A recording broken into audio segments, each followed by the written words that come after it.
It's the third Wednesday of the month, and we are back. Welcome to Fire Engineering's Humpday. Hangout to our show, Issues and Challenges in Today's Fire Service. I'm Rick Lasky, along with the rest of our team. Our third Wednesday of the month, we've got that show. Terry McGrath, our good friend, our co-host. They're building all kinds of stuff, Scott, right? New giant public safety buildings in Louisville and training center. So he might be joining us late. If we miss Terry, we'll get him next show. And we've got Chief John Salka, Chief Scott Thompson, and the boss, Chief Bobby Halton. We've got another great show, another great topic lined up for you. And as for our regular reminder, if you have any questions or comments, please shoot over to Twitter and send them our way. Just make sure to add hashtag FETalk so our producer, Pete, can grab them and send them out to us. And today our topic is calling the Mayday. Welcome back, guys. It's great. Bobby, you were just saying before we were kind of live, that it's gonna be great to see everybody. We were joking, like, I know this is like the slowest time of the year for you. You just sit around your chair in your office and spin around, watch the fan blades go around, right? Because I got nothing going on. So I'm glad you guys asked me to do this because I was getting kind of bored here watching the paint dry. It's really exciting, and thank you. Just to take a minute to talk about the show. Things are coming together spectacularly. Big announcement. If you are listening and you couldn't get into Making the Grab, Grant Schwabe's class, we just added 4 slots to each session. So that means that 12 more people can get into that class if you do it today, because the class has been sold out for weeks. So Grant was able to accommodate 4 more people. So if you want to take that class, jump on it now, because it's been sold out. Bobby, what are we up to, Bobby, for hot classes? Not workshops yet, but the actual hands-on training. How many classes are we up to? 27. 27. Okay. So the logistics is amazing. Thank God David Rhodes takes care of things still. I mean, that you got great people doing logistics for you. In excess of $120 million worth of equipment. Wow. That's just equipment. That's not fire apparatus. That's not, that's equipment. That's for the hands-on training. We've got all the workshops inside. And then for our viewers, this is going to be an incredible year. There's Terry. Hey! He'll be back. You scared him. This is going to be an incredible year with bringing GEMS. I mean, GEMS is a Clarion product. We've known that for years, all the different. Right. So GEMS started out. So we're actually bringing GEMS and Fire Rescue Magazine inside of FDIC now. So basically what Jim's Page's vision was is we needed a medical journal for street medics, firefighters that do EMS, whether you're just an EMT, first responder, you go to a job and somebody's down, you got to know what to do, right? So we brought that all inside with 40 CAPC accredited courses. We're going to have a medical directors forum, little panel with our new medical director, Ed Dickinson, who you're going to absolutely love. The guy is a firefighter, paramedic, EMT, still is today, and that's how he started his career. So on the job in Pennsylvania, the Pittsburgh area, as a street medic, firefighter, then went to medical school, stayed on as a volunteer, still volunteers today, rides the rig, goes out on runs. Hey, we need to get the medical director. I'm right here. So he's our guy, which is he's like the rest of us. He's a street urchin. So he speaks our language. He knows our conversation. We got these incredible classes going. Really kind of. So it's just bringing it all together, right? I mean, it doesn't matter if you're, just a first responder or an EMT or a paramedic or a nurse practitioner or whatever you're doing.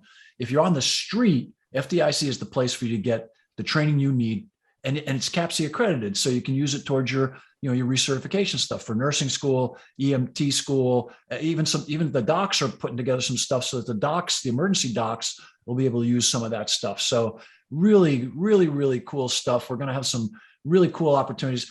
The fun run is still on. The fun run's being run this year by the Cancer Support Network. We all know somebody. If you're watching this, a couple of guys with cancer, because a couple of guys with cancer are actually on this call. So, or recovered from it. So, the Cancer Support Network is doing the fun run on Thursday. The Fool's Bash is still on. That's going to be Billy Laguerre and his guys. That's Wednesday night. Stop, Drop, Rock and Roll is on Thursday. They've really re-ramped that thing. They got a great band. The Stair Climb is on for Friday. That's going to be amazing. All of that good stuff is coming. Rick and John will be holding court at the Books and Videos, signing all their books. So you want to be there. The Lifetime Achievement Award for John Salka is going to be freaking epic. So you want to be there for that. And John will be around for 15 pictures minutes and all long. that. Pardon? 15 minutes long. It's gonna be epic. And John will be around for pictures and all that great stuff. Thank you. It is going to be amazing. Well, Dan Shaw, Doug and everybody, Mitchell, Bobby, Dave Page. everybody's been talking about how excited they are that it's back in April. Everybody I've been running into when I'm teaching, they're like, God, I can't wait to get back there. You know, unlike some of the corporate people like sitting in their underwear doing like Zoom talks, firefighters, God, they want to. I've been seeing it. They want to get out we there. did it last August, man. I'm checking my calendar. It's April. You said it's in April. I'm checking my calendar again. But it's So just they're just dying. You know, and the mask mandate, and talking with my buddies up in DC, the mask mandate will be off on aeroplanes, so you'll actually be able to smile at one another. You won't look like the servant class on the. That'll be nice. That'll be really nice. Yeah. So our overlords, you know, you see the pictures of all the celebrities at their parties talking, and all the people waiting at the tables. Well, I guess my one question though, Bob, before we get going here is, so, you know, Louisville, Terry sends like, they charter a Greyhound bus. They send up, Louisville sends so many guys up there, like dozens. And then, I want to talk about this addiction to FDIC that we all have. Cause you know what happened last year? We sent Chief Ryan Fetzer and Captain Chris Bashford from Wichita West, my volunteer department. They're hooked. They're going. Jim Spears, our firefighter of the year, who's a veterinarian, who's you know, he can't wait. He's paid his own way. He did the whole thing. He did from he's there Sunday through. So obviously, like the Cubs used to have some counselors out in the hallways because they lost 108 years in a row to a goat. We need to have some counselors out in the hallway to deal with this whole addiction to FDIC. Because I'm telling you, so I can say this because I love the guy and he's my friend. It's such an addiction that my buddy Pete Matthews promises to be in the front row for you, John, Thursday, by the way. I spoke to Pete yesterday. If you know who Pete is, that's how bad the addiction is. So, and Pete is a dear friend, one of the finest men on the face of the planet. He's the editor-in-chief of Firehouse magazine, which is one of the finest publications on the planet. If you're not reading both Fire Engineering and Firehouse, you're a moron. So so that's how bad the addiction is. And by the way, I'm addicted to his show too. So it's, you know what it is? It's us, right? It's just us. It's just being able to just talk about firefighting and not have somebody roll their eyes. They're talking about firefighting again. Yeah, that's all we talk about. That's the people Wednesday night that come for after hours with you and Billy Gustin, John Norman, John Salka, myself, where we have no script and we just talk whatever we want to talk about. Yeah, and please, John, don't wear that Hugh Hefner smoking jacket this year. It's kind of off-putting. So just be a little more, dress up a little. Your family's going to be there. I was gonna wear the Lifetime Achievement jacket that's right, the green jacket. We got the green jacket. What size are you? A medium small? Is that the? Excuse me, that's Mr. Gilmore's jacket. That's Mr. Gilmore's jacket. So we got all that great stuff. Please register now. Get in there. I mean, it's going insane. I mean, it's just insane. And I'm happy. I'll be in Indy next week for the walkthrough. I was there last week. Just please keep the Rapp family in your thoughts and prayers. We all knew Mark. Mark was a good friend of ours. He was a FDIC hot instructor from the very beginning. A great guy, died of 9/11 related lung cancer. He fought it ferociously for 10 years. He finally passed away last week.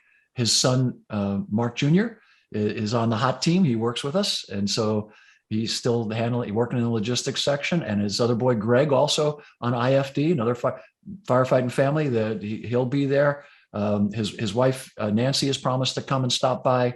Mark was he was a firefighter's firefighter. He was just like everybody on this call. He, just lived it, ate it, breathed it, couldn't stop teaching, couldn't stop being happy about it. So think about the cancer fun run. When you think about it, we're going to dedicate it to Mark this year because we just lost Mark. But think about all the men and women that that have had cancer, and a lot of it they just got. Doesn't matter.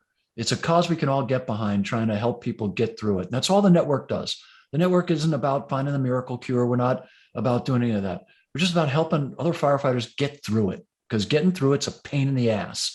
And so, please come, and you don't have to run, you can walk. Please, please, please, please, please. And we got a note as your ombudsman from James Catron. I hope I'm saying that right. Catron.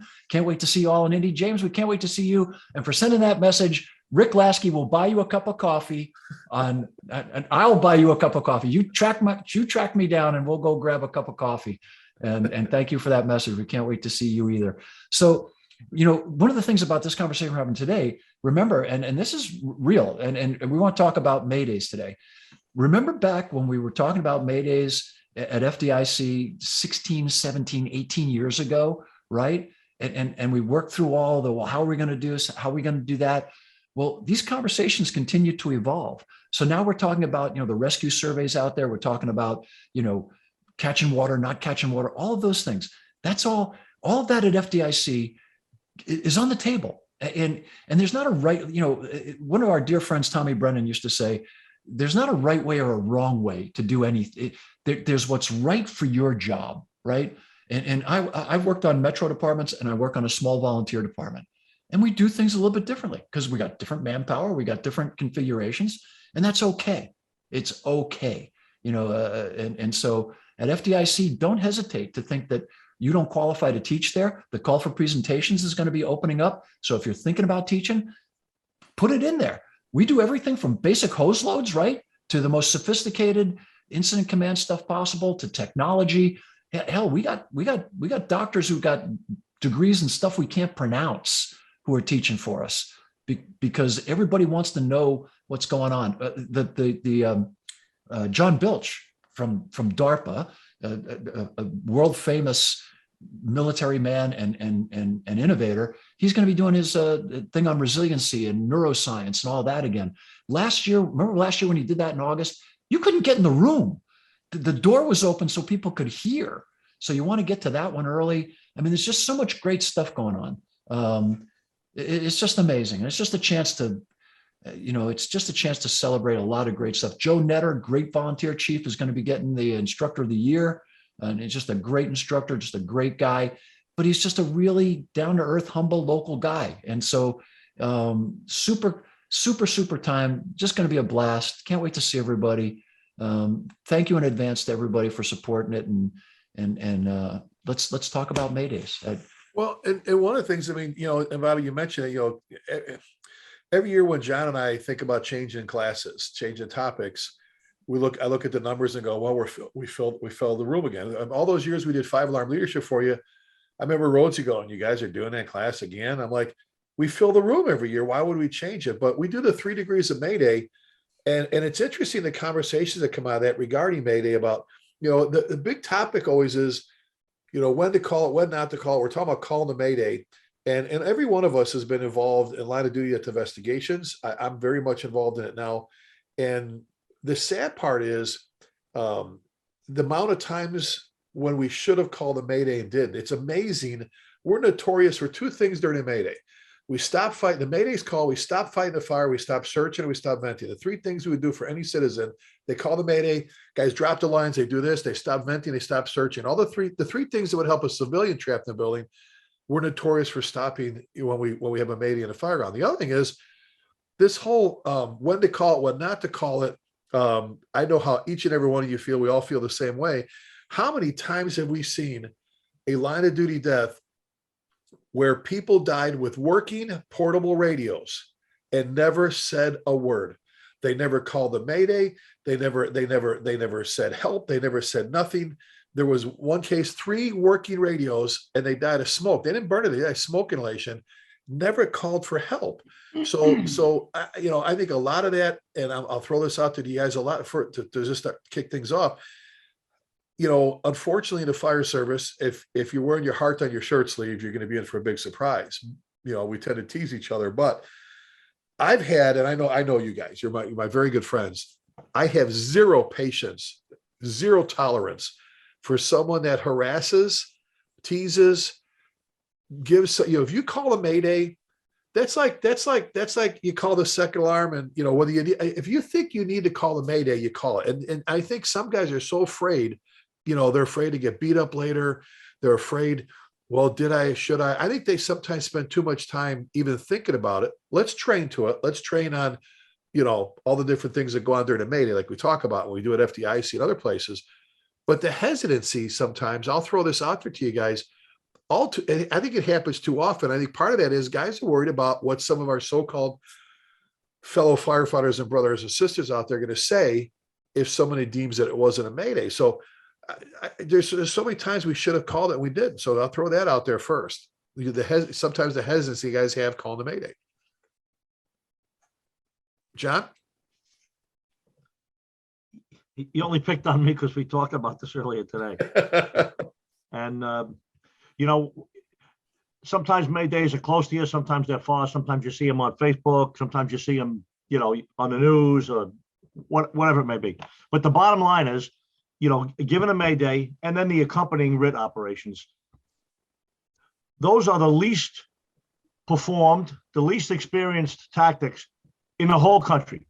Nobody, and I mean nobody, unless there's somebody really special out there that happens to be very either lucky or unlucky, nobody's got tremendous experience. Nobody even has decent experience in given Maydays. It's just something that doesn't happen a lot. Probably tens of thousands of fire departments out there, and every member in them has never really experienced one, never even heard one on the radio that they had nothing to do with, never mind, been actually involved in one. So having said that, we have this dramatically important, life-threatening situation that we have, all of us, chiefs, company officers, firefighters, we have the absolutely least experience in. So there's number one. And that alone tells you how important Mayday and RIT training is, because it's really the only input we have. You can't expect to get good at Mayday and RIT by doing it like some guys do in some fire departments. They do forced entry a lot. They cut the roof a lot. They stretch hose lines a lot. They could do it in their sleep, frankly. But nobody's got experience in giving a Mayday. No one went to give a Mayday, responding to a Mayday, commanding a Mayday, or actually being on a RIT team to solve a Mayday. So I think that's a really important point that all of us have to make, both to our students in classes and to our firefighters in our respective fire departments, whether they're career departments or like Louisville, or whether it's a volunteer fire department like South Blooming Grove. It's something that you really got to establish good standards. And I don't mean low standards. I mean simple standards. This is not master's degree stuff given a Mayday or responding to a Mayday. And the simple point I want to make after that little lead in is there's no such thing. And I say this every class we give, Rick, any class that has anything to do with Mayday, there's no such thing as an unnecessary Mayday. There's no such thing as a Mayday that was given that we later determined, it really shouldn't have been given. That if we can just get over that hump, we can put that little discussion to sleep and concentrate more on getting good at it. No matter who gives a Mayday, whether they get 20 years or 20 minutes on a fire department, if they at that moment thought a Mayday was warranted and they give it, then everybody is obligated to respond and kick in and go into Mayday operations. And if it ends 3 minutes later because the guy was a little uninformed about where the guy was that he ended up reported missing, then we just have a quickly solved Mayday and we move right on and we check that off as a success. There's no such thing as an unnecessary Mayday, and everybody should pronounce that and say that and write it, and it should be the first paragraph of every Mayday class. Well, and John, one of the things I always point to you in classes, you worked in some of the busiest companies in New York City. When you were on 48 engine as the captain all those years, never, ever, ever under 6,000 runs, your fires all day long, Rescue 3, the 18th Battalion, Squad 1, all that. How many Maydays? And again, this is just, you would think the more fires, the more play. Three. I've been to 3 Maydays, 3 of them. 2 of them as a chief officer, and I was just an extra chief at the box. And all 3 of them, I must tell you, was for missing members. Somebody that bumbled away from their office. It was nobody that fell through a floor or was unconscious. It was all just missing members that were eventually found. They had moved farther away from their office than they should have. But I only been to 3, and I've been to 1 fire where there was, a guy got killed. But the point is, and that's in a pretty busy fire department and pretty busy units. Doesn't matter that it was me, it was the FDNY. It's just a very rare occasion, and we have to just pay a little bit more attention, which is actually a gift. So now we can pretty much follow our training because there's not any contra indications in actual operations that are going to be contrary to what we're teaching, because it really isn't happening a lot. And my point was, the fact of the matter is, there's a lot of people that have called Maydays that have a legitimate firefighter down. Maybe they didn't make. I mean, we know that ends in tragedy because we couldn't get whatever. I was just pointing. I'm going, here's a guy that's from a very busy department. Just to echo your point about, it's something that doesn't happen that often. And Bobby, I know how you feel when it comes to the debate. I'm throwing a hand grenade out there right now. I know how you feel because we talked about it earlier.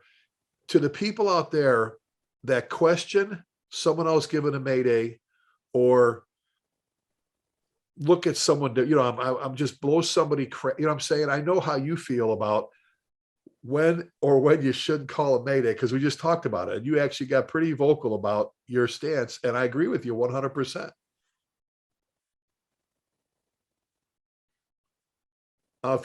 Did you mute yourself, Bobby?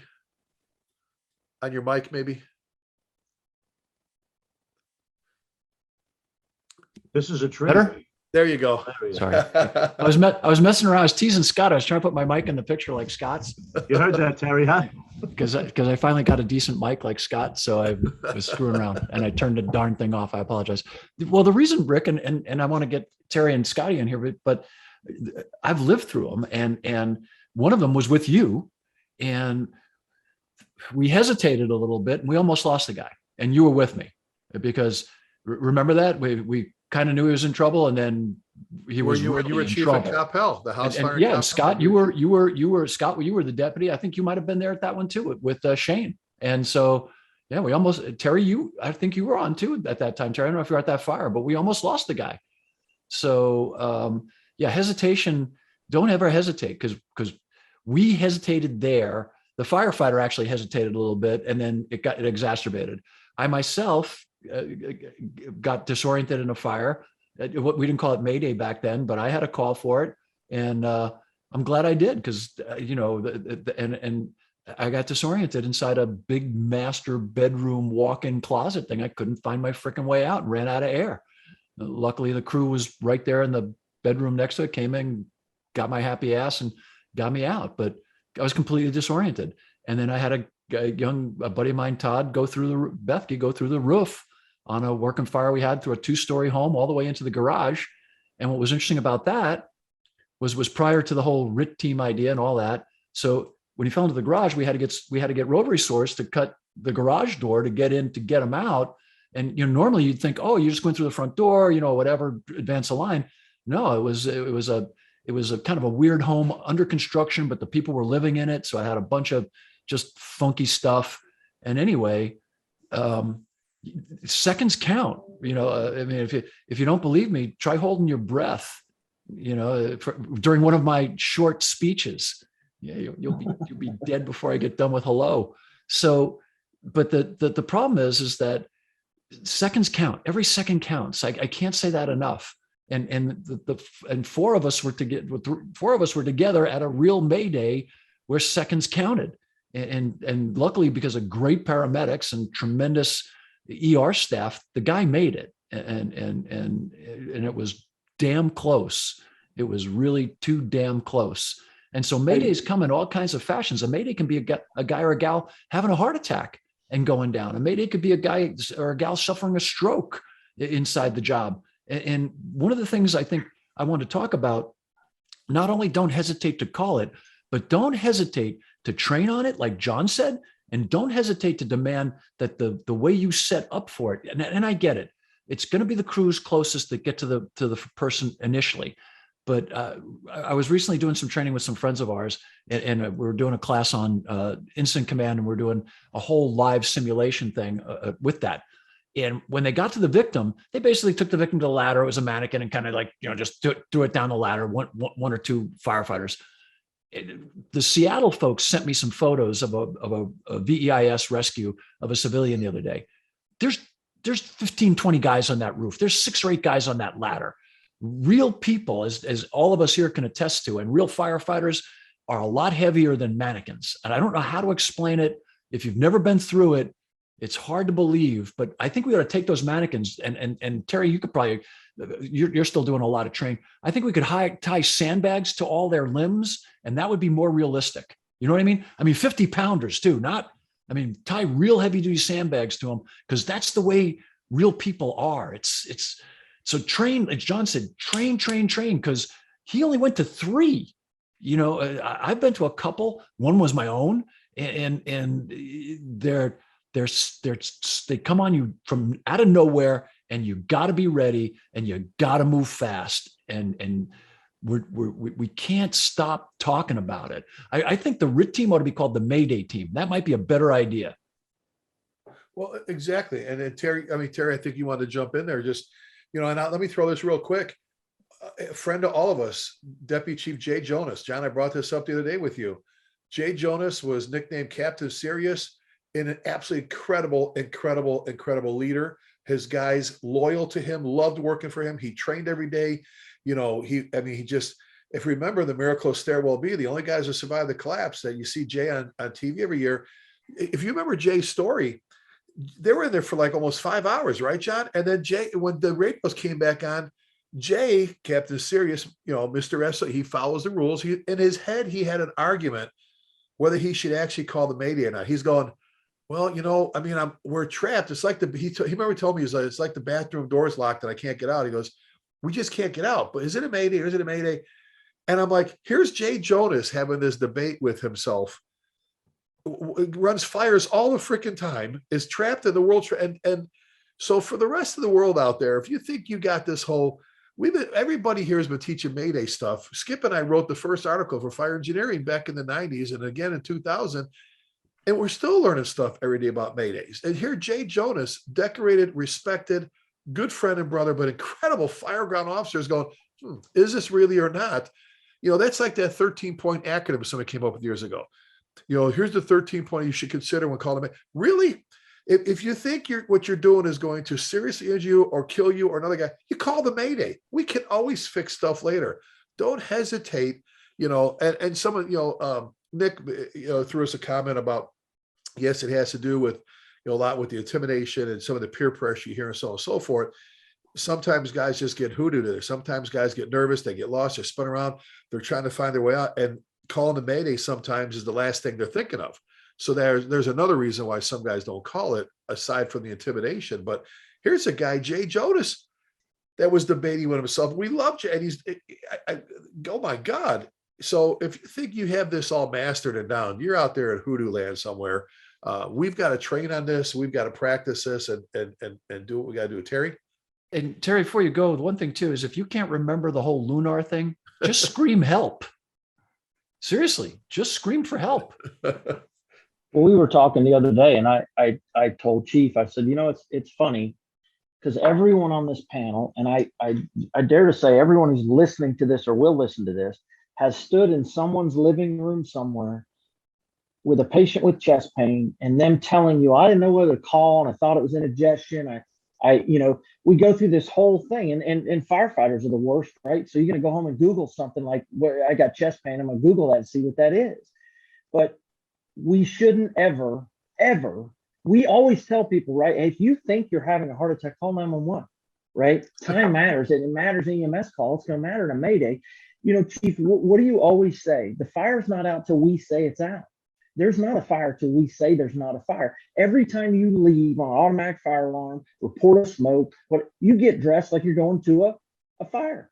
So you know what? If you think you are in that situation, you think that you are in need of help, then declare it. That's my stake on it. And I think that Nick's comments are dead on, because we have this aura about like, that's a sign of weakness or a sign of failure. Oh, yeah, B shift called a Mayday yesterday. Hey man, listen, that's a whole different conversation. If that was a Mayday and we didn't, or that person didn't declare it, we didn't react right to it. Exactly. And it's cool. I'm going to point to Scott here. Scott, first off, before I ask you this question, we always talk about, all the different departments that all five of us are associated with. We're very proud of the people we work with, have worked for, and work with alongside of us. The Colony, Texas, is on the east side of Louisville, if you will. Absolutely incredible group of firefighters and officers. The 12 years I was in Louisville, we spent a lot of time with them, and that's when they were much smaller. You and your team have built. It's oodles how far you guys have come just in growth with that city. Commercial and residential, great fire department. But the other day you guys had a Mayday, and I know I left things alone, and I text you, hey, do you have time to talk? because I'm always curious. And I asked you the question, what did you have and all this? And we slowly grew that conversation into, well, this is what happened. And a couple people outside your department were like, well, is that really a Mayday or not? And both you and I were like, and you as chief of departments going, I don't really care. If one of my guys says Mayday, we're gonna take care of that firefighter. Like, I don't care, who really are we really? And what I tell you, Scott, I said, I know I can hear John Salka right now. Let me see if I can do my job. Really? So somebody's actually questioning when you call a Mayday? Really? Get the hell out of here. I could just see John saying that because that's what he'd say. So Scott, kind of, if you don't mind, can you share with us a little bit what happened? And first of all, how's your firefighter doing? Good. A broken leg in 2 places. It was a serious break. But he's going to do fine. Our medical control doc showed up. He had a great surgeon. But it's interesting, the conversation we had as late as this morning, and I'd love to hear we took another side of it. I'll tell you about the incident, but the talk was, what are the consequences of calling a Mayday? And we discovered a few, but this was a situation. We had a Mayday in August 2019, which was a very serious one. So we spent a lot of time talking about it. The guy through the floor, right? No, that was one we went to in Frisco. We had the one where our 2 guys were burned with the 2 people trapped, that it was at shift change. So we talk about it a lot. So we get a fire Saturday, and it's going. It's one of the few that really got kind of ahead of us. And the crews went in, did a good shot at getting it from inside.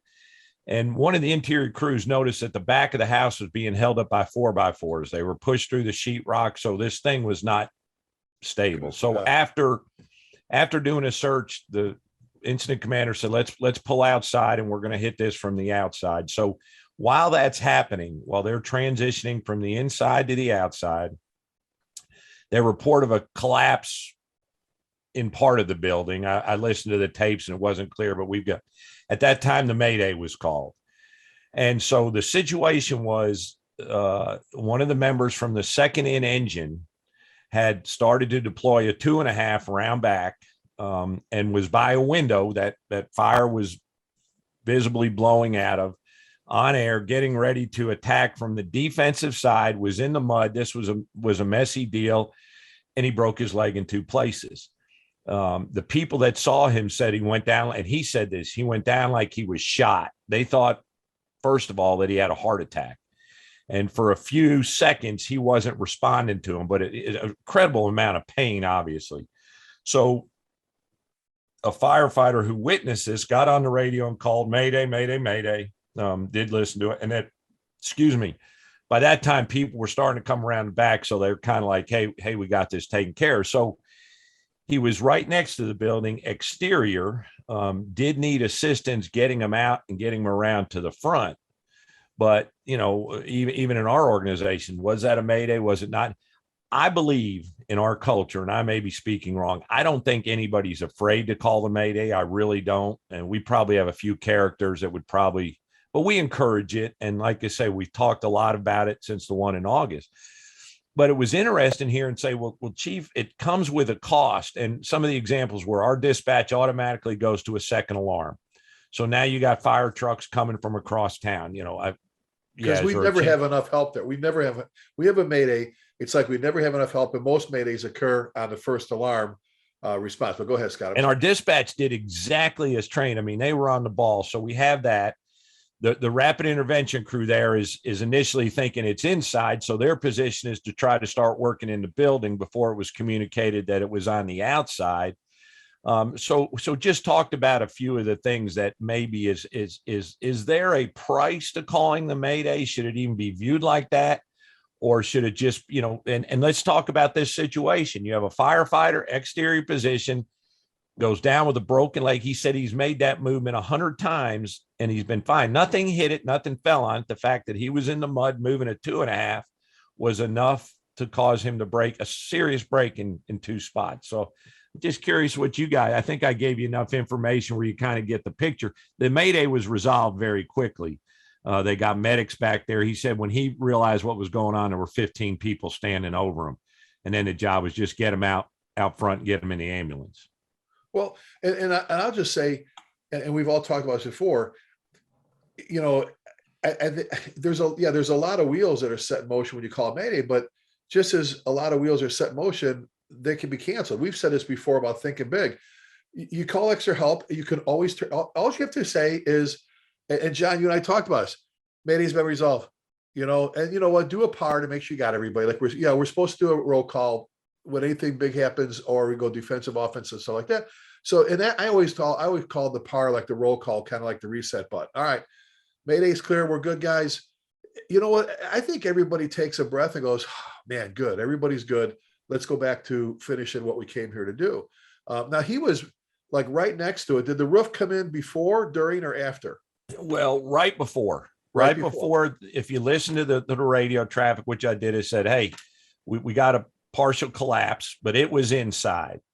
But this was all happening at once. Moving outside, report of a collapse, and then the Mayday. So it was, and he didn't give the member didn't give the full Mayday report. We use who, what, where, and air. That's our Mayday signal. And as soon as he called Mayday 3 times, like I said, somebody said, no, we got it. This is good. And so that's where it kind of ended. But again, now the incident commander out front is thinking, he's got to get around and put eyes on it because there wasn't getting enough information. So it caused, a little bit of chaos, but it was resolved everything turned out fine. And you know what? If you look at this situation, this is a wonderful situation. It's a great teaching point. And actually, forget about the cost of people coming and transmitting alarms and stuff like that. And the firefighter's okay. So that's what the main point should be to every firefighter. And again, whether it's a guy with 10 years, 20 years, or 10 days, the minute a firefighter sees another firefighter or a firefighter experiences something themselves, but let's put it from the perspective of someone else giving the Mayday. For example, your situation, a firefighter saw a firefighter go down. Immediately, that's a very important situation. We got a firefighter. Nobody just lays down at a fire, right? He didn't trip while he was walking through the yard and fall down. Boom, he went down like he was hurt. What a great boom. You get the Mayday out right away. You start the ball rolling right away. This is going to be the most important call of the whole fire. Turns out that what looked like it could have been either a fatal or serious or life-threatening situation turned out to get quickly solved. Done. And the incident commander gets a little confusion outside. Good. Incident commander should get a little confusion outside once in a while. See if they can really do the job instead of just running every little fire that goes perfectly, right? Guess what? You got to get out of your comfort zone, walk around the back, say, how's everything going? Who's the guy involved? Right there? Yeah, chief, he's all right. We got him. All right, good. Yeah, Louisville command, to Central, cancel the Mayday, cancel the second alarm. Any special units coming on second alarm, cancel it. We got it under control. What a wonderful situation. And that should be the key. The key should be any indication. I hate these things like a firefighter down, a serious injury, a collapse, a threat of a collapse. They name these 5 things. They get all these stupid acronyms. They're ridiculous. They leave out 100 other ones that could happen. If anybody feels that somebody's life could be in danger or they could possibly be having a life-threatening situation, you should give a Mayday. It shouldn't even be revisited. It shouldn't even be like, okay, come on into the office after the fire. So why was it you gave the Mayday?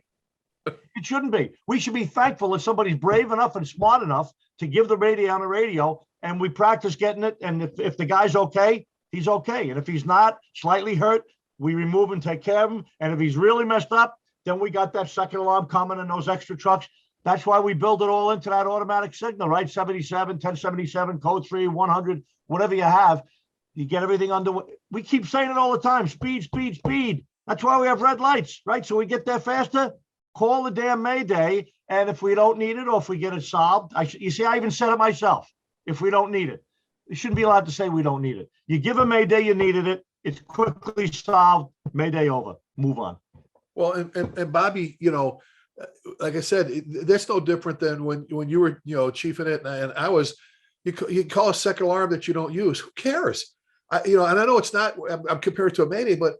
If you call it, you don't need it. You just resolve it, or you send them home, or you do what you got to do. Instead of the whole. You're exactly ahead, right, Bobby. Rick. You're exactly right, Rick. And except for Terry McGrath, we all get paid by the hour. Terry's got that special contract thing going. So other than the $1 million man here, the rest of us get paid by the hour.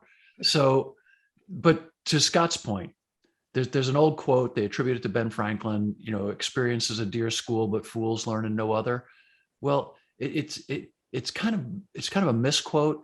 What he really meant to say was experience is really the best teacher, right? So to John's point and everybody's point, Okay, so you called that Mayday, and it was a real Mayday. Can you die from a broken leg? Absolutely, you can die from a broken leg. You could tear an artery in your femur or some other place, and you can bleed out from a broken leg. People have. So it's a serious, breaking your leg's a serious deal, and so that's that's as real as it gets for a Mayday, right? And so here's the point, though. All of your folks now have gone. All the folks that were there that night have now gone through a real Mayday. That was a real Mayday. So that's in their working memory, right? And that's how people make decisions and think. In other words, when you're learning how to drive early on and you don't know anything, you've got to learn, how to brake and how to clutch and how to, see what other cars are doing. But after a while, because you've done it, you have patterns built up, and that's how you make decisions. That's what it's called, recognition prime decision making. It's pattern matching, right? So now your folks have gone through a real Mayday. So even in training, they're going to be better equipped to think about, well, wait a minute, and in Jay's case, which I thought Rick brought up, and I think that's a great case. And John was actually instrumental in helping Jay talking through that. John had to tell Jay where he was. Jay kept yelling at John, like, dude, I'm in the lobby. You go in through the front door and blah, blah, blah. And if I remember the tape right, John says to him, Jay, there ain't no front door anymore, man. You got to do better than that, bro. The front door's gone, man. So it was something like that, right, John? I mean, it was some kind of conversation to that. That's very similar. Yeah. Yep. Because I remember listening to the tape going, holy crap. Jay had no idea what he had just survived. And so to your guy in the back of the house, that's so great, because your people had to figure out where you are. It's just like, where's the fire? During a Mayday, if you think about it, the size up's a little different. That's why with Lunar, location, right? Where the hell are you? And it can be hard to determine. And my guy went through the roof of a 2-story home, ended up in a garage, right? I mean, but let's all keep in mind too, you know what? I'm fantastic at watching super ultra slow-mo, and I can see the dude off sides. I can see the face mask, and I can see the hole. In the heat of the moment, Scott, you know the guy had a broken leg, because you know that after they x-rayed, he got into the hospital, did an assessment, were able to evaluate what happened. But in those 5 seconds, those 10 seconds, that's to me where that decision is crucial. And we can pick it apart, and we can overanalyze, or we can beat ourselves up, because after we have time on our side and can evaluate, look back, look at cell phone video or whatever else, then we'll all pick it apart. And I think we lose track of that. This is that moment in time is that. And I say the decision, man, honestly, my hat's off to the crew for that reaction. Terry, I told you on the phone this, and I may have told Scott the same thing. I'm going to say it right now. I don't care how many years, how many days that firefighter in the colony had that called the Mayday, Scott, for the guy with the rope. You know what? I want him with me. I want a guy. Jesus, I want the guy with me. If something happens to me, I don't want somebody going, well, did Rick really go down? Or is it just, you know what? I want someone that's going to call the Mayday and get people there, because both Bobby and John started out with this about time. And all too often we go to the Mayday drills, and they're in there with pallets and straw or theatrical smoke, and they're in there, and I'm like, we're 35 minutes into this. Yeah, I don't know how much air your guys have, but this was the one alarm assignment, usually, not always. Look at Don Abbott's Project Mayday time. The one alarm assignment, John, you and I have been saying that for decades. The one alarm assignment, you're in there, you're halfway through. Terry, the one I had in Flower Mound with John Wright. All the one alarm companies were outside getting air. The only crew that was available to me was the RIT team, and they were upstairs on fire. They were on fire during that Mayday we had. So the realism, it goes back to what John said and Bobby both. We need to be training on this stuff. We need to be talking our way through this. We need to remind all in our policies about radio discipline. We've talked about that. When somebody calls a Mayday, everybody else should shut the you-know-what up. John, you guys have like a gazillion portable radios on all hands fire in New York City. When somebody says Mayday, everybody shuts up unless they're involved in a Mayday. So go ahead, buddy. Go ahead, John. For the most part. It brings up 2 more points. Well, that's one. I mean, in the fire, I have a tape of myself telling everybody, shut up, we got a Mayday on here. So sometimes it's not quite as, was rigid. It just shut up, or was there a curse word in there too? As we want it to be. But it brings up 2 more points. And the first point is, maybe it's time for Mayday to be modified a little bit. Sometimes get creative. Sometimes we put a lot of thought into something. We put groups together. Something gets put into place, and like Bobby said, things are always evolving. But Mayday has always been, I don't want to call it stuck in a ditch, but Mayday's always been for a life-threatening situation. And I'm saying to myself, so what's that?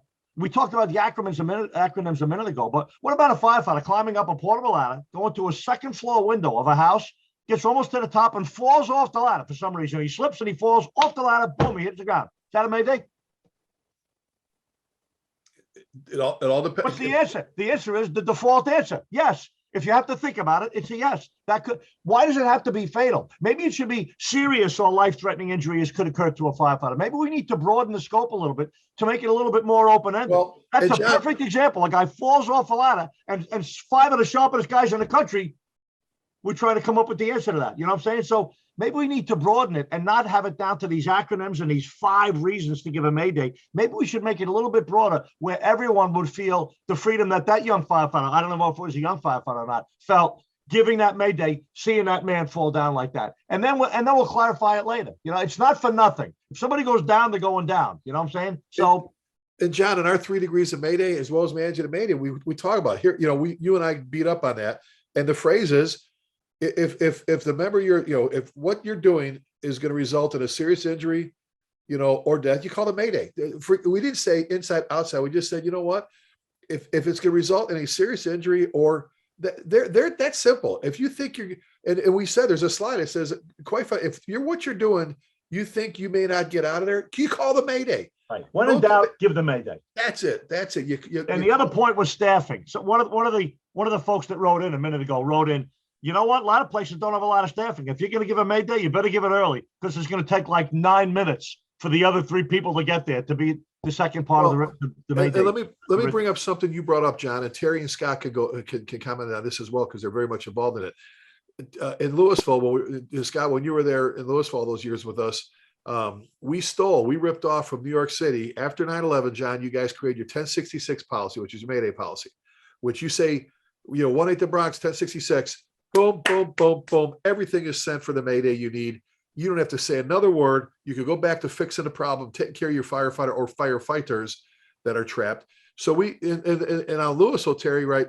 The only code we use, and no debate, 10 codes work. Some guys like whatever. I'm not into that. I'm saying we use Signal 27. It's a cop thing for dead body for DOA, right? Because everybody watches CSI when they say Engine 5 would just ask you, go DOA, the family lose their minds. So we say Signal 27. So we went with Signal 99. So, right, you still have it, right? The only thing you have to say, dispatch command Signal 99, and that elevates the alarm to the next level. Specials and extra chiefs, extra ambulances, extra trucks. The little says ascertain for command to collapse rescue. It's all done for you. You just say one word, one phrase, everything's coming. Because what we have learned over the years, every firefighter you injure seriously at a fire, you injure like 4 to 8 more. And every firefighter that is killed on duty, you usually injure anywhere from 8 to a dozen more trying to get them on air. You better have enough ambulances coming. You better have enough people coming. Your initial RIT team is going to grow to 6-7 times the initial size.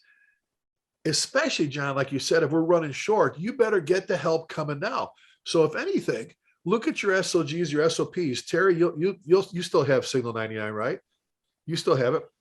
Yeah. I think. I send it out all the time to people. It's in our PowerPoint.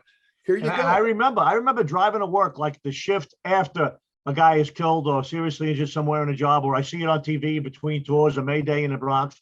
And there I am driving to work in the 18th Battalion, going over Bear Mountain Bridge, thinking about what would I do? Okay, transmit a second alarm. I'd call 2 additional rescues, maybe 2 additional squads, another battalion chief. Now, this is me saying what I would call. There was nothing prescribed. You could call what you basically wanted to call. I would call an EMS, extra EMS people. I would call, maybe 2 tower ladders and I'm going through this thinking if it happens to me at that dangerous, extreme, confusing moment, at least I'll have this little routine down in my head. And the FDNY and a lot of other people since then, and maybe even before then, said, you know what? Let me take that off the incident commander's shoulders. Let me give him a signal. You got a firefighter down, 1066. That's all you have to say. 1066, 3 words you can turn back to getting the RIT team working. Who's near the guy? Can you hear him? Are you okay? Is your air? And you don't have to start saying, oh, Billy, how about, call more EMS as well. Oh, yeah, Bronx to why? But you don't have to call the dispatcher 9 times for 12 different things. So there's another time saver. There's another, relief for the incident commander to not be bogged down by this little tactical administrative job that he has to do suddenly when somebody's trapped. Again, time is the element. Well, and I won't say what Bobby said because I don't want to curse here, but when we were talking about this early on, when we talked about whether you should call, not called, and he was pretty. If you think John Salka be vocal about it, you should hear Bobby going on. Really, I'll clean it up. I think you used the word moron. You have to be a moron if you're going to debate whether somebody should or should not call the Mayday. You know what? They call the Mayday.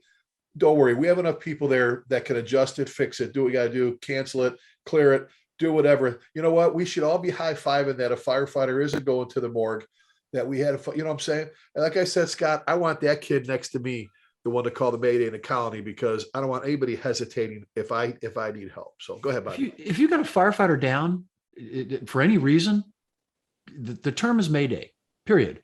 You could say firefighter down, you could say 1066, you could say 1099, you could say, I don't care if you call from Agent 86. You could and get Maxwell Smart and the whole team to show up. But just call the ball. And thank you to Nick Salome and Billy Carey and Dan. We got a great conversation going on online. I wish we could see it all here, but we're getting some Dan Schmitz, some stuff pumped into it from you all. And I agree with everybody.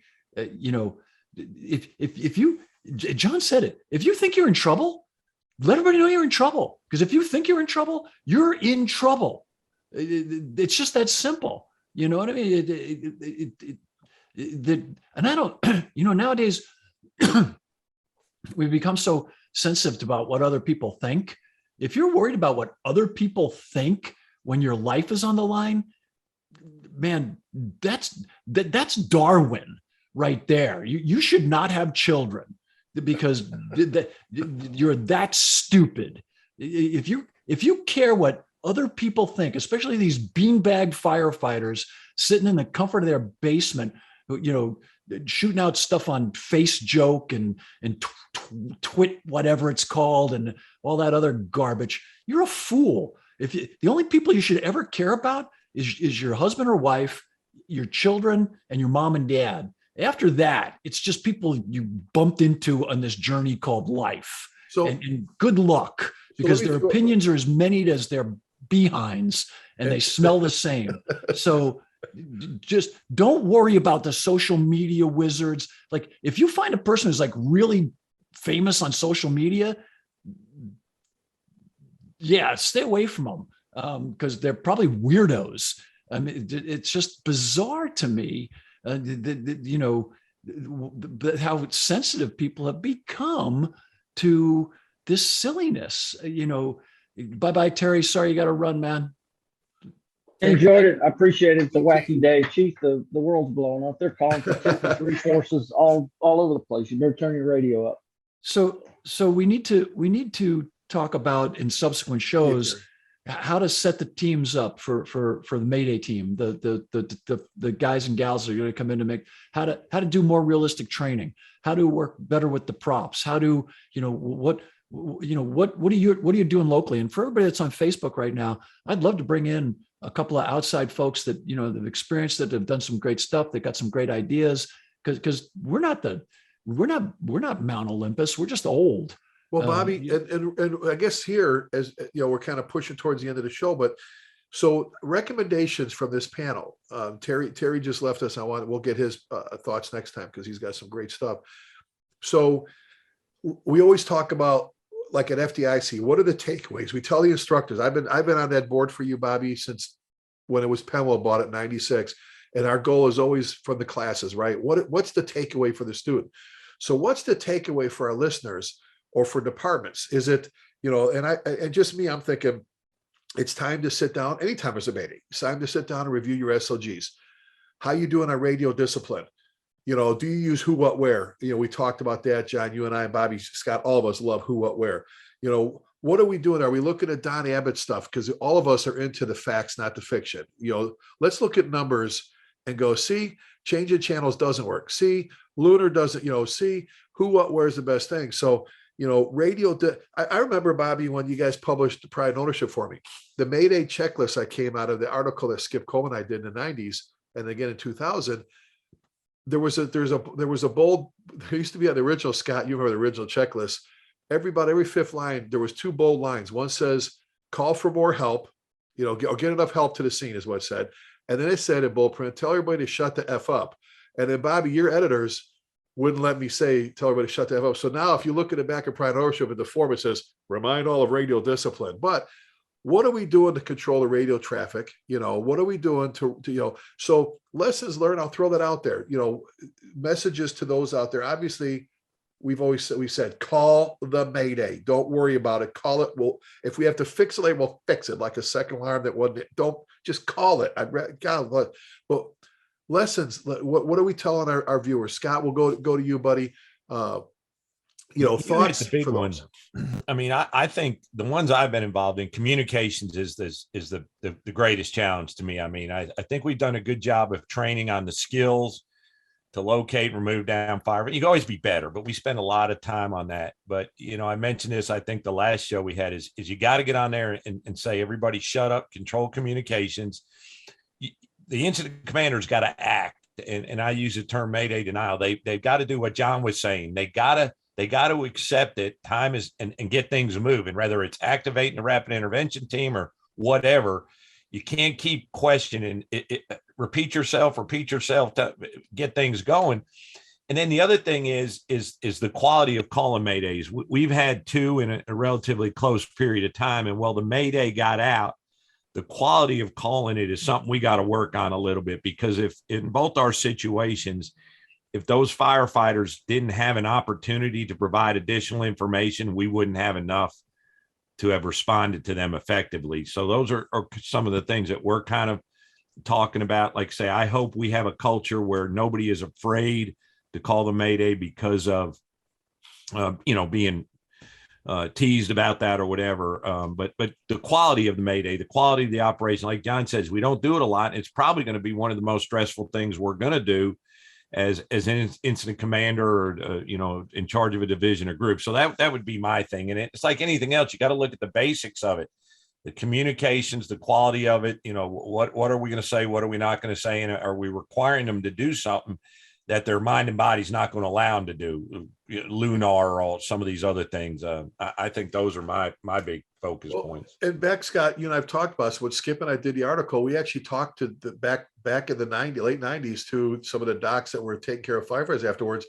And John, you and I talked about 3 degrees of Mayday. I took the same text from that presentation article was a firefighter who's under duress, which is stress as steroids, will no longer be able to multitask, and they will revert back to what is routine and normal form. And this is where training the basics, how to talk in radio, how to crawl around your hands and knees, how to find yourself in and out. That's why I always talk about John's room orientation drill, that everybody should go through that drill. Staying oriented in the smoke. John, you say all the time, if you're a company officer, you're not training your people how to stay oriented in the smoke, you're not doing your damn job. Most firefighters inside, you think about, we're disoriented when something happened. What are we doing? If you talking on the radio, taking care of your breathing, air consumption, crawling around, trying to find your way out. Think about everybody's focus funnel. Everybody right now in the world, everybody now, or not the world, but everybody listening, they're like, okay, what am I doing for dinner tonight? Where am I going to go tomorrow? But it's like turning the radio down when you're lost. Your focus funnel, when you get under duress, is smaller, and you only be able to think about a couple things. You better hope it's how to talk in radio, how to get out of a building, how to crawl on your hands and knees, how to drag a partner and stuff like that. Go ahead, Rick, Scott. let me just add real quick before John chimes in, though, but you're on a great point, and your fine motor skills begin to decrease. And we saw that with John Wright. He had the tunnel vision. But we're asking our people to do things that their body may not allow them to do when they get to that point. So the things like changing radio channels and all those other deals are just not realistic. They sound great in the classroom, but in reality, they just don't work. So I'm sorry. Go ahead, John. I just wanted to That's a throw good that point. in. Good point, buddy. Go ahead, John. And, like all of us have said this whole time, and probably many times before in different locations and classes and training places, is really, like you said, time is of the essence. So giving it right away, acknowledging it right away, activating either the RIT team or the 1066 or the 10100, and back to the firefighter that's given it, who, what, where, and I sound like I'm beating a dead horse, and I know Scott says they use it.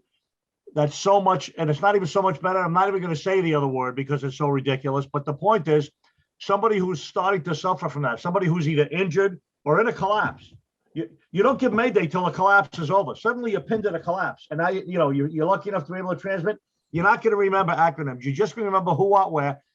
You should be able to give who, what, and where, and go unconscious, and we should be able to save you just with those 3 pieces of information. It's not complete. We want more information. We want to know if you're by yourself. We want to know all this other stuff. But if you get who, what, and where out very quickly, you have a great chance of being saved by the RIT team or by a later arriving firefighter or a nearby firefighter. So my suggestion, of course, is just keep it simple. Give the Mayday as quickly as possible and clearly give the who, what, where, clearly acknowledge it, and send a team, even if it's just a 2-person team, send them right away. And every time something is done quickly, it increases the chance of whatever the Mayday situation is coming out positively. Absolutely. And great point. And Bobby, you and I've talked about this. If your Marsha or my Jamie called the house on fire tonight, they call dispatch, they're going to say who, what, where. They've never been in a burning building before. They've never been a firefighter. 911 emergency. This is Marsha Halton. My house on fire. I'm trapped in my back bed. Our wives have never been in a burning building before, and they know who, what, where. They're going to know who, what, where. Go ahead, Bobby. Thoughts on? I'll just leave everybody with this final thought. Self-preservation. It's its own reward.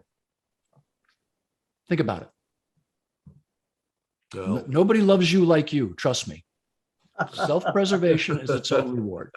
So true. And so great conversation. And to everybody who's, online and such, if you want to join in or become part of this conversation, you got some thoughts on it. This is a topic that needs a whole lot more exploration. We haven't even gotten into, radio protocols, technology, packaging. Nick had some great things about, hardening the exits and entry, all that stuff matters. And we could do, a year on just this topic alone, because to John's point, we don't do it enough. And it's probably going to be one of the most important things you ever do in the fireground. Oh, it's one of the first slides in our presentation, Bobby, is if you think a baby trapped in a building of grandma is a stressful event, it is going to be the most difficult, most stressful event you will ever be involved in is when a firefighter says Mayday. I remember people will drop a baby. People will drop a baby to go rescue a firefighter.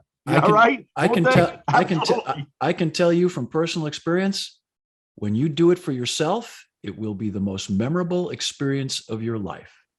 Right. Because if you think if you don't get help, you're going to die, trust me.